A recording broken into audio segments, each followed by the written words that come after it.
ওয়ালাইকুম, কেমন আছেন সবাই? আশা করি সবাই ভালো আছেন। আজকে দেখাবো একটি ছবিকে কিভাবে সুন্দরভাবে এডিট করবেন এবং মুখের যে মেস্তা থাকে সেগুলো কিভাবে রিমুভ করবেন, কিভাবে সঠিক একটি কালার গ্রেডিং করতে পারবেন আপনার ছবিতে সেটি দেখিয়ে দেব খুব সহজ একটি টেকনিকে। এখানে যে ডিসপ্লে যে ছবিটা আপনারা দেখতে পাচ্ছেন এই ছবিটা কিন্তু একটি ফেসে কয়েকটি কালার রয়েছে। দেখুন এই একটি কালার, এটা কিন্তু একটি কালার, জুম করে দেখাচ্ছি। এই কালারটা দেখুন, আর এই যে কালারটা দেখতে পাচ্ছেন এগুলো কিন্তু শ্যাডো শ্যাডো একটি কালার এবং কি মুখের কিন্তু এগুলো কিন্তু মেস্তা যেটাকে বলে, এজন্য কিন্তু এই সাইডটা কিন্তু অনেকটাই কালো। এই সাইডও দেখতে পাচ্ছেন অনেকটাই কিন্তু কালো রয়েছে এবং মুখের বিভিন্ন স্থানে কিন্তু এটি কালো একটি দাগ রয়েছে। এটা ছবির জন্য খুব একটা ব্যাড একটা সাইড। সেটা হলে কালারটা ম্যাচিং করতে হবে কিভাবে, সঠিকভাবে কিভাবে ম্যাচিং করতে পারবেন সেটি দেখিয়ে দিব। প্রথমে আমরা যে কাজগুলো করে থাকি সর্বক্ষেত্রে আমরা এটাকে একটু ব্রাইটনেস বাড়িয়ে দিই বা লেভেলটা বাড়িয়ে দিই, সেভাবে কিন্তু আমরা ঠিক করার চেষ্টা করি। কন্ট্রোল এম বাটন প্রেস করে দিলাম, এটা কাজটা আমরা একটু বাড়িয়ে দেই। বাড়িয়ে দিলে দেখা যাবে এই জায়গাটা কিন্তু ঠিকই ফর্সা হয়েছে, কিন্তু এই জায়গাটা কিন্তু আপনার কালো কালো শ্যাডো শ্যাডো ভাবটা কিন্তু এখানে যে মেস্তার যে দাগটা সেটা কিন্তু এখানে রয়ে গিয়েছে। এটাকে সঠিক উপায়ে কীভাবে আপনি সুন্দর করতে পারবেন সেই টেকনিকটা দেখিয়ে দেবো। এখানে চলে যাব আমি ব্রাশ টুলে। এখানে ব্রাশ টুল দেখতে পাচ্ছেন, এই যে ব্রাশ টুল, এই ব্রাশ টুলে চলে যাব। এখানে অপাসিটি, এখানে ব্লাডিং মোডটা আমাদের এখানে নর্মাল থাকবে। সেক্ষেত্রে আপনার এখানে ব্লাডিং মোড চেঞ্জ করে এখানে ওভারলি করে দিবেন। ওভারলি করে দিয়ে এখানে অপাসিটি আপনাদের 100% থাকবে, এখানে আপনি একটু কমিয়ে দিবেন। আর ফ্লোটা 100% এখানে রেখে দিবেন। রেখে দিয়ে প্রথম এই কালারটা আপনি একটু চুজ করে নেবেন। এই যে কালারটা দেখতে পাচ্ছেন এই কালারটা আপনি একটু চুজ করে নেবেন। চুজ করে অল বাটন ধরে ক্লিক করলে কিন্তু কালারটা এখানে চুজ হয়ে যাবে। তখন আপনি হালকা হালকা এখানে আপনি একটু ঘষবেন। ঘষলে দেখবেন এই কালারটা কিন্তু এখানে ম্যাচিং হয়ে যাবে। দেখতে পাচ্ছেন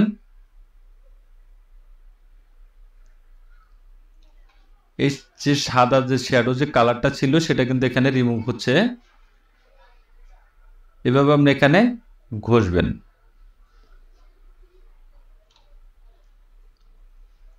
এটাকে আরেকটু আপনি কমিয়ে দিতে পারেন। যদি বেশি মনে করেন যে বেশি হচ্ছে সেক্ষেত্রে আপনি একটু কমিয়ে দিয়ে কাজ করাটা ভালো। আমি কালারটা একুরেট করে দেখাচ্ছি।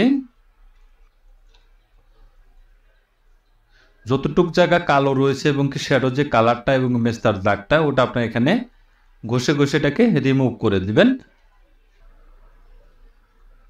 এভাবে ঘষে এটাকে ঠিক করে দিবেন আপনি, যতটুক জায়গা কালার থাকবে বা কালো থাকবে।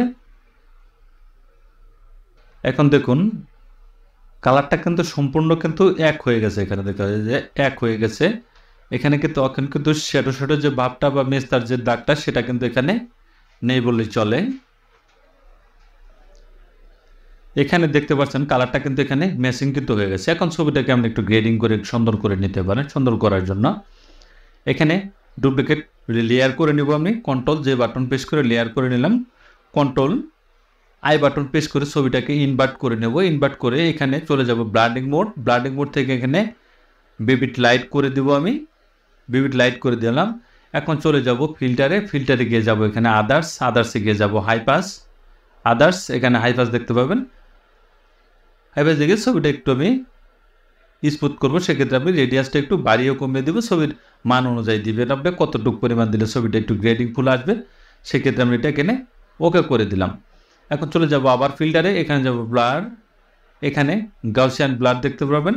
এই গাউসিয়ান ব্লার ক্লিক করে দিয়ে এখন আমি রেডিয়াসটা তখন হাইপাসের ক্ষেত্রে বাড়িয়ে দিয়েছিলাম, এখন কিন্তু আমি একটু কমিয়ে দিব। ধরুন এতটুকু পরিমাণ, এতটুকু পরিমাণ রেখে এটা আমি ওকে করে দিচ্ছি। এখন এখানে অ্যাডেড লেয়ার দেখতে পাবেন, লেয়ার মার্কস, এখানে একটি ক্লিক করে দিয়ে কন্ট্রোল আই বাটন প্রেস করে দেবেন। প্রেস করে দিলে এটা কিন্তু একটি মার্কসে পরিণত হয়ে গেছে। এখন এটাকে আপনি ইরেজার টুলের মাধ্যমে এটাকে আপনি ইরেজ করতে পারেন। ছবিটা কিন্তু একটু স্মুথ হবে। এখানে অবশ্যই ব্লান্ডিং, এখানে ব্যাকগ্রাউন্ড ফোরগ্রাউন্ড কালারটা ঠিক করে নেবেন। এখন দেখুন ব্যাকগ্রাউন্ড যদি ইরেজার টুলে কাজ করেন আপনি সেক্ষেত্রে ব্যাকগ্রাউন্ড কালারটা রাখবেন হলো হোয়াইট আর ফোরগ্রাউন্ড কালারটা রাখবেন ব্ল্যাক। এখন ব্রাশ টুলে যদি কাজ করেন সেক্ষেত্রে এটাকে অল্টারনেটিভ করে দিবেন। ব্যাকগ্রাউন্ড কালারটা রাখবেন ব্ল্যাক আর ফোরগ্রাউন্ড কালারটা রাখবেন হোয়াইট। যেহেতু আমি ব্রাশ টুল বা ইরেজার টুল যে কোনো একটা আপনি কাজ করতে পারেন। ইরেজার টুলে করবো। ইরেজার করে এখানে সফট একটি ব্রাশ নিয়ে নেবেন, আপনি একটি সফট ব্রাশ নিয়ে নিলাম। এখন আপনি এখানে হালকা হালকা করে ছবিটাকে একটু ঘষবেন। আমি একটু ঘষছি ছবিটাকে, ঘষে একটু স্মুথ করব। আমি একটু ছোট করে নিচ্ছি। আপনি একটু যখন কাজ করুন তখন একটু সাইজটাকে একটু ছোট বড় করে নেবেন আপনি আপনার কাজের সুবিধার্থে।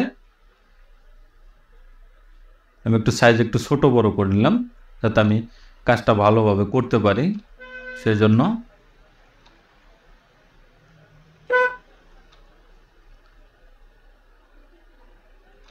মোটামুটি কিন্তু কাজটা আমি এখানে কমপ্লিট করেছি, কমপ্লিট হয়ে গেছে। এখন ছবিটা কিন্তু কাজটা অনেকটা একটু বেশি আপনার মনে হচ্ছে যে একটু স্মুথ হতে একটু বেশি হয়ে গেছে, সেক্ষেত্রে এখানে আপনি ফিল কালারটা একটু কমিয়ে দিতে পারেন, অথবা এখানে অপাসিটিটা আপনি একটু হালকা একটু কমিয়ে দিন। ন্যাচারাল মুডটাও থাকবে, এটাও কিন্তু থাকবেন, দুটি থেকে আপনি একটু কমিয়ে দিতে পারেন, অথবা যে কোনো একটাই আপনি।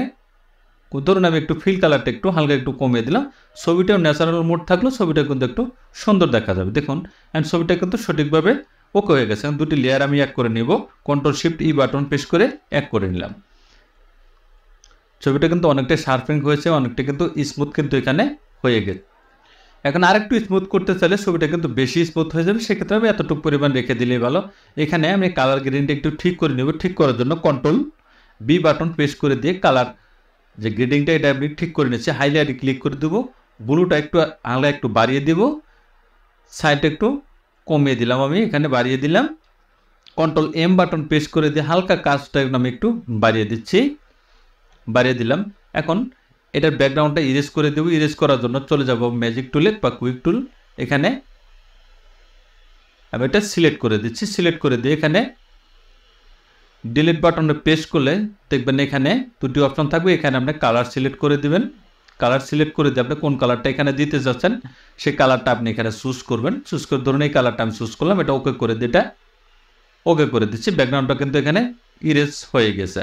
এখন স্মুথভাবে করার জন্য এখানে আপনি একটি কাজ করতে পারেন, মাউসের রাইট বাটন ক্লিক করে এখানে একটি ফেদার দিয়ে দিবেন। ফেদার ধরুন আমি এখানে 1 দিয়ে দিলাম, ওকে করে দিচ্ছি। এখন ডিলিট বাটন প্রেস করব, ওকে করে দিচ্ছি। আমি আরেকটি বার প্রেস করলাম, ওকে করে দিচ্ছি। এখন দেখো ছবিটা কিন্তু স্মুথভাবে কিন্তু ব্যাকগ্রাউন্ডটাতে কিন্তু ইরেজ হয়ে যাবে। এখানে ফেদার যেটা থাকবে সেটা কিন্তু আপনি আরেকটু বাড়িয়ে দিতে পারেন, আরেকটু ধরুন আপনি এখানে 2 দিতে পারেন ফেদার, এখানে আপনি 2 দিতে পারেন। আমি এখানে 2 দিয়ে দিলাম, ওকে করে দিচ্ছি। এখন ডিলিট বাটন প্রেস করে দিলাম। এখন দেখুন ছবিটা কিন্তু স্মুথভাবে কিন্তু ব্যাকগ্রাউন্ডটা ইরেজ হয়েছে। খুব সহজেই মুখের মেস্তা এবং মুখের দাগ যেগুলো পিম্পলস থাকবে সেগুলো কিন্তু আপনি এখানে রিমুভ করে নিতে পারবেন এবং ছবিটাকে গ্রেডিং করে সুন্দর করে নিতে পারবেন। তাহলে দেখলেন সহজ টেকনিকে ছবির যে কালো দাগগুলো থাকবে সেগুলো কীভাবে রিমুভ করে সেটি দেখা দেবে। এখন আমি অরিজিনাল ছবিটা এখানে ওপেন করব। ওপেন করে দেখুন দুটি ছবি কম্পেয়ার করে যদি দেখায়,